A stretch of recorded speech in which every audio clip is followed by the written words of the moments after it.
ఎప్పుడు చూడని విధంగా గ్రామ స్థాయిలోనే సచివాలయ వ్యవస్థ, వాలంటీర్ల వ్యవస్థ తీసుకొచ్చి ప్రతి ఇంటికి సేవలు అందించే కార్యక్రమం చేశాం. వివక్ష లేకుండా, కరప్షన్ లేకుండా దాదాపుగా 2,70,000 కోట్ల రూపాయల పైచిలకు ఇంటి వద్దకి అందించగలిగాం.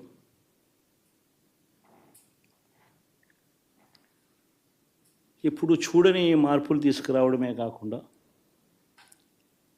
ఒక చదువుల రంగం అయితేనేమి, ఒక విద్యారంగం, ఒక వ్యవసాయ రంగం అయితేనేమి, ఒక వైద్య రంగం అయితేనేమి,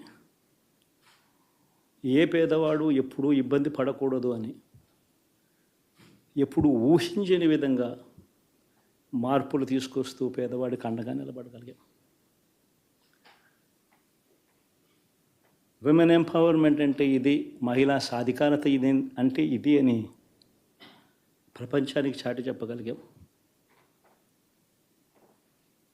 సోషల్ జస్టిస్ అంటే, సామాజిక న్యాయం అంటే ఇది అని ప్రపంచానికి చూపించగలిగాం. మరి ఇన్ని గొప్ప మార్పులు చేసిన తర్వాత, ఇన్ని కోట్ల మందికి మంచి జరిగిన తర్వాత మరి అభిమానం ఏమైందో, ఆప్యాయత ఏమైందో తెలీదు.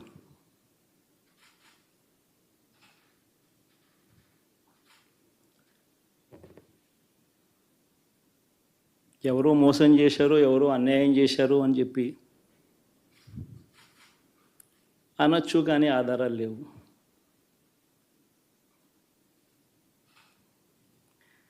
ఏం జరిగిందో దేవుడికి తెలుసు. పెద్ద నేనైతే చేయగలిగింది ఏమీ లేదు. ప్రజల తీర్పు తీసుకుంటాం, కానీ మంచి చేయడానికి మాత్రం ప్రజలకు తోడుగా ఖచ్చితంగా ఉంటాం. వాయిస్ ఆఫ్ ది వాయిస్లెస్ కింద ఈ పార్టీ తాను చేయాల్సిన పని తప్పకుండా చేస్తుంది. పేదవాడికి అండగా ఉండే కార్యక్రమంలో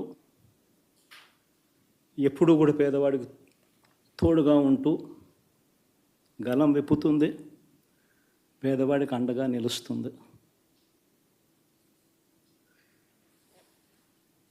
పెద్ద పెద్ద వాళ్ళ కూటమి ఇది, ఢిల్లీలో సైతం శాసించే పరిస్థితుల్లో ఉన్న కూటమి ఇది.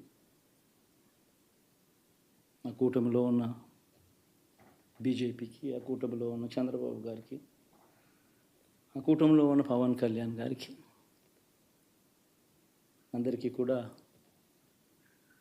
వాళ్ళ గొప్ప విజయానికి అభినందనలు.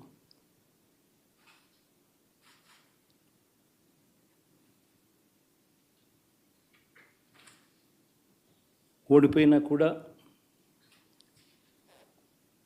నా ప్రతి కష్టంలో కూడా తోడుగా అండగా నిలబడిన నా ప్రతి నాయకుడికి, ప్రతి కార్యకర్తకు, ప్రతి వాలంటీర్కు, ప్రతి ఇంట్లో నుంచి వచ్చిన ప్రతి స్టార్ క్యాంపెయినర్గా నాకు తోడుగా నిలబడిన నా అక్క చెల్లెమ్మలకు, అన్నదమ్ములకు, మీ అందరికీ మనస్ఫూర్తిగా మీ అందరికీ కూడా కృతజ్ఞతలు తెలియజేస్తా ఉన్నాను.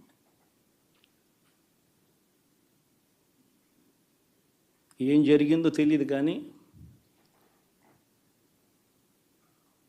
ఏమి చేసినా, ఎంత చేసినా ఇంకా 40% ఓటు బ్యాంకు మాత్రం తగ్గించలేకపోయారు.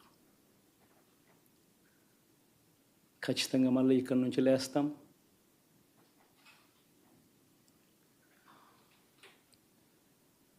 మళ్ళీ ఇక్కడి నుంచి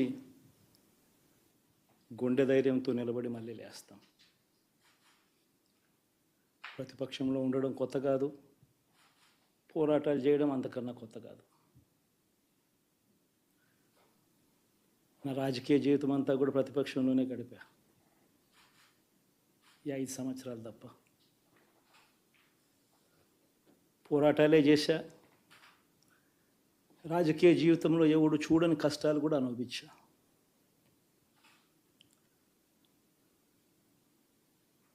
ఇప్పుడు అంతకన్నా కష్టాలు ఏదైనా పెట్టినా కూడా సిద్ధంగా ఉన్నాం, సిద్ధంగా ఎదుర్కొంటాం. ఆల్ ది వెరీ బెస్ట్ గవర్నమెంట్లోకి వచ్చిన వాళ్ళకు. Thank you.